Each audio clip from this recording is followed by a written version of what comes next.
प्यारे दोस्तों, आज खूबसूरत दरियाई सफ़र पे हमारा टॉपिक है हार्ट ऑफ डार्कनेस। हम घूमेंगे फिरेंगे कश्ती पे, आपको दरिया दिखाएंगे और सुनाएंगे कहानी अफ्रीका के जंगलों की। कॉनरैड वो शख्स हैं जिन्होंने 20 साल समंदर में सफ़र किया और इन्हीं सफ़रों के दौरान एक सफ़र था जर्नी टू दी कांगो, जो 6 माह जारी रहा। उसके नतीजे में इस नावल सामने आया हार्ट ऑफ डार्कनेस, जिसमें कॉलोनियलिज्म, इंपीरियलिज्म और रिस्ट्रेंट के थीम्स आपको नज़र आते हैं। हार्ट ऑफ डार्कनेस जब लिखा गया तो विक्टोरियन एज चल रही थी और लिटरेरी मूवमेंट चल रही थी मॉडर्निज्म। कहानी का आगाज ऐसे होता है कि थेम्स रिवर जो लंदन में है, वहाँ एक जहाज नेले नाम का जहाज रुका हुआ है और उस जहाज पे 5 आदमी सवार हैं। Director of company, liar, unnamed narrator, Marlowe and accountant. कहानी की तरतीब कुछ इस तरह है कि हमें कहानी सुनाएगा अननेम्ड नरेटर, लेकिन अननेम्ड नरेटर किससे सुन रहा है? मार्लो से सुन रहा है, क्योंकि जहाज खराब हो चुका है और एक दूसरे को कहानी सुनाने का कहा गया। तो मार्लो अब कहानी सुना रहा है, उससे हमें सुन के कहानी सुनाएगा अननेम्ड नरेटर। और मार्लो क्या है? ये जीबी शाह की तरह, जीबी शाह का माउथ पीस है, जिस तरह वो अपने नावल्स में कैरेक्टर्स को यूज़ करते थे। यानी कि अब हम एक जगह पे अगर मार्लो को रख लें या कॉनरैड को रख लें, क्योंकि ये कॉनरैड के रियल लाइफ एक्सपीरियंसेस हैं। कॉनरैड ने बेसिकली कॉलोनियलिज्म का, यानी कि अंग्रेज़ों का जुल्म कालों पर महसूस किया, लेकिन आप आगे चल के ये भी महसूस करेंगे कि वो उस तनकीदी निगाह से नहीं देखता जिस तरह हम थर्ड वर्ल्ड के लोग देखते हैं अंग्रेज़ों के मजालिम को, क्योंकि वो आखिर खुद भी गोरा था।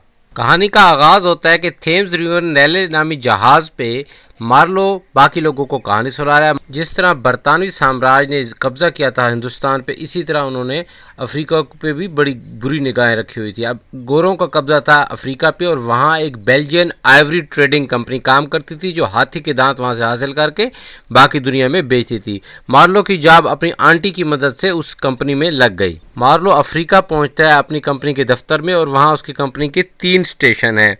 आउटर स्टेशन है, इनर स्टेशन है और एक सेंट्रल स्टेशन है। आउटर स्टेशन को कंट्रोल करता है चीफ अकाउंटेंट, सेंट्रल को करता है जनरल मैनेजर और इनर स्टेशन को कंट्रोल करता है कार्ट्स। इनर जो है बिल्कुल जंगल के अंदर है, जहाँ बिल्कुल ही अंधेरा होता है और उसी डार्कनेस को सिंबलाइज किया गया है heart of darkness.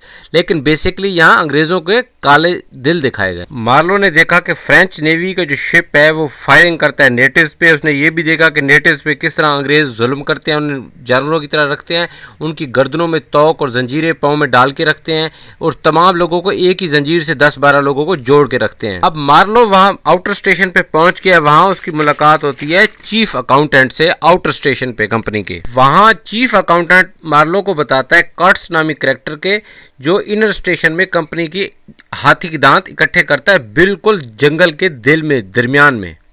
Chief accountant का इल टेम्पर देख के मार्लो जो है बहुत दिल बर्दाश्ता होता है और वो फिर आता है सेंट्रल स्टेशन में, जहाँ का कंट्रोल होता है जनरल मैनेजर के पास, जहाँ हर शख्स कर्ट्स की तारीफ कर रहा होता है, उसके मुतालिक बातें करता है। इन तारीफों से मुतासिर होकर मार्लो के दिल में भी ख्वाहिश जागती है कि वो किसी तरह जाके कर्ट्स को लाजमी मिले।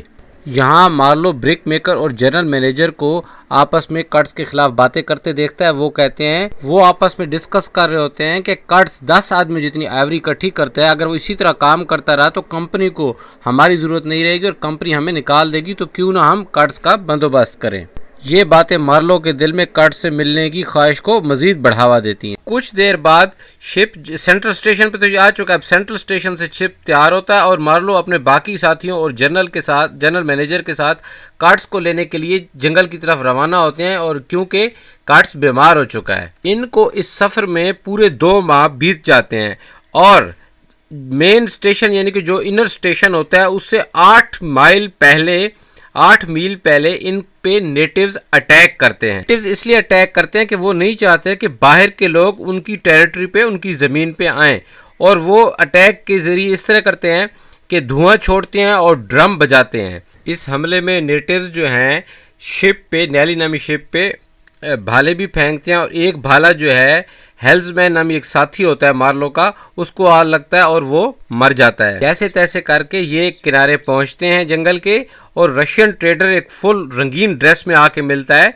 मार्लो को और जनरल मैनेजर जो है कार्ट्स को मिलने चला जाता है। अब रशियन ट्रेडर मार्लो को बताता है कि कार्ट्स जिंदा है लेकिन सख्त बीमार है और वो उसको ये भी बताता है कि नेटिव्स जो हैं कार्ड्स की रिस्पेक्ट करते हैं गॉड की तरह, उन्होंने इसको गॉड बनाया हुआ है। रशियन ट्रेडर और मार्लो बातें कर रहे होते हैं, इसी दौरान जनरल मैनेजर कार्ड्स को अपनी लेबर के साथ लेके बाहर आता है और कार्ड्स इतना बीमार होता है कि वो स्ट्रेचर पे लेटा हुआ होता है। कार्ड्स को अपने से जुदा होता देख के नेटिव्स जो हैं बहुत नाराज होते हैं और नेटिव्स और कार्ड्स की जो वहाँ एक मिस्ट्रेस होती है वो आ जाते हैं लड़ने के लिए, लेकिन कार्ड्स उनको इशारे से रिलैक्स कर देता है, कहता है भाई तुमने नहीं लड़ना। फिर रशियन ट्रेडर बताता है कि ये जो हमला हुआ था शिप पे ये बेसिकली कार्ड्स ने दिया था, क्योंकि कार्ड्स जो है अब अंग्रेज़ों के साथ नहीं जाना चाहता। और रशियन ट्रेडर ये भी मार्लो को कहता है कि तुम ये किसी को ना बताना। और फिर मार्लो रशियन ट्रेडर को कहता है कि कंपनी के लोग तुम्हें मार देंगे, तुम यहाँ से भाग जाओ। तो रशियन ट्रेडर वहाँ से फरार हो जाता है। मार्लो ये भी बताता है कि असल खतरा तुम्हें जनरल मैनेजर से है कि जो कि एक अच्छा आदमी नहीं है। हर गुजरते लम्हे के साथ कार्ड्स की जो है सेहत गिरती जाती है और कार्ड्स मार्लो को अच्छा इंसान देख के उसको बताता है कि वो जीना नहीं चाहता, वो मौत का इंतजार कर रहा है। बल्कि रवाना होने से कबल तो एक रात जब मार्लो उठता है तो देखता है कार्ड्स नहीं है, क्योंकि कार्ड्स वहां से भागने की कोशिश करता है, लेकिन फिर उसे समझा बुझा के मार्लो वापस ले आता है। अब जहाज चल चुका है, वहाँ जहाज के चलने के बाद कार्ड्स की तबीयत मजीद बिगड़ जाती है और कार्ड्स जो है मार्लो को अच्छा इंसान देख के उसको कुछ कागज देता है कि ये मेरे रिश्तेदारों को दे देना। फिर जब डिनर लगता है जहाज में तो एक लड़का आता है और वो बताता है कि कार्ड्स मर चुका है और उसके आखिरी अल्फाज थे दी हरर। ये क्यास किया जाता है कि ये अल्फाज कार्ड्स के जहन में बैठे थे, क्योंकि उसको पता चल गया था कि मुझे शिप पे लेने आ रहे हैं अंग्रेज सेंट्रल स्टेशन से और वो नहीं जाना चाहता, इसलिए हर के अल्फाज थे उसके मुंह पे। तो फिर यूरोप वापस आ जाता है। कुछ अरसे बाद उसके रिलेटिव्स आते हैं कार्ड्स के उसको मिलने। मार्लो उनको डॉक्यूमेंट्स दे देता है और कार्ड्स की जो फैंसी है, जो उसकी मंगेतर है, वो आके मिलती है मार्लो को और उससे पूछती है कि क्या वो मुझे याद करता था। तो मार्लो उसको बताता है कि उसके आखिरी अल्फाज तुम्हारा नाम ही थे। वो झूठ बोलता है क्योंकि वो उसका दिल नहीं तोड़ना चाहता। अब हम सिंबल्स और थीम्स की बात करेंगे। डार्कनेस जो है अपेरेंटली तो फॉरेस्ट को रिप्रेजेंट कर रहा है और उसके अंदर अंधेरे को रिप्रेजेंट कर रहा है और पानी भी, लेकिन मेटाफोरिकली ये जो है हार्ट ऑफ कंपनी एजेंट्स के जो दिल में सख्ती है उसको, ये उसकी दरिंदगी को बयान करता है। आइवरी जो हाथी दांत हैं ये कंपनी और यूरोपियंस की लालच और करप्शन को बयान करते हैं। हार्ली जो है एब्सर्डिटी ऑफ द सिचुएशन को रिप्रेजेंट करता है। इनके मेन थीम्स में जो है हिपोक्रेसी, मुनाफकत है, रेसिज्म है, बल्कि हार्ट ऑफ डार्कनेस में भी रेसिज्म है। चिने अचेबे जो है उन्होंने बहुत क्रिटिसाइज किया है हार्ट ऑफ डार्कनेस को कि बहुत गलत रिप्रेजेंटेशन नेटिव्स की है जोसेफ कॉनरेड ने बतौर अंग्रेज। एक थीम इंडिफरेंस भी है कि किस तरह वो इंसान होते हुए भी गोरे उनको इंसान नहीं समझते, कालों को। लालच, ग्रीड भी है।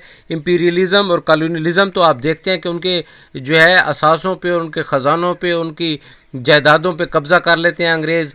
उनको सुलझाने की खातिर कहते तो ये हैं कि हम उनको तहजीब याफ्ता करने गए हैं, लेकिन बेसिकली वहाँ की दौलत लेने जाते हैं और वहाँ का मज़हब भी छीन लेते हैं वहाँ के नेटिव से। नेटिव्स को जिस तरह रिप्रेजेंट किया है कॉनरेड ने, क्रिटिक्स ने इस पे तो बात की है, बल्कि इसके साथ साथ डिमिसिव ट्रीटमेंट ऑफ वुमेन पे भी उन्होंने बात किया कि वुमेन को भी अच्छी तरह रिप्रेजेंट नहीं किया कॉनरेड ने। हार्ट ऑफ डार्कनेस आपको बताया था, पहले तो किस्तवार छपा, लेकिन यूथ में ये 1902 में मुकम्मल नोवेला के तौर पे पब्लिश हुआ। हार्ट ऑफ डार्कनेस ने फेम हासिल की कॉनरेड के मरने के बाद 1940 और 50 की दहाई में, जब साइकोलॉजिकल ओरिएंटेड अप्रोच जो है यूज की गई इंटरप्रिटेशन ऑफ लिटरेचर के लिए। जाहिर है हार्ट ऑफ डार्कनेस बिल्कुल इसमें शामिल हुआ, क्योंकि उसमें यूनिवर्सल एक वुमेन की अंदर का दिखाया गया यूनिवर्सल अप्रोच है इसमें। उसमें करप्शन जो इंसान की लालच है इंसान के अंदर, और जो अंदर इंसान के अंधेरा होता है लालच को देख के, वो भी इसमें रिप्रेजेंट किया गया है। प्यारे दोस्तों, नेक्स्ट लेक्चर से चैप्टर बाय चैप्टर हम आपको समरी बताएंगे हार्ट ऑफ डार्कनेस की। सिंबल और थीम्स पे भी साथ साथ डिस्कस करते जाएंगे। यहाँ हमारे लेक्चर का इख्तिताम होता है। William Shakespeare, figures of speech और लिंग्विस्टिक्स के मुतल्लिक़ लिंक्स डिस्क्रिप्शन पे मौजूद हैं और 170 के करीब वीडियोस हमारे चैनल पे अपलोड हो चुकी हैं लिटरेचर और लिंग्विस्टिक्स की। उनको सुनने के लिए आप हमारे चैनल को विजिट करें। नेक्स्ट लेक्चर तक के लिए इजाज़त दीजिए। अल्लाह नेगेबान।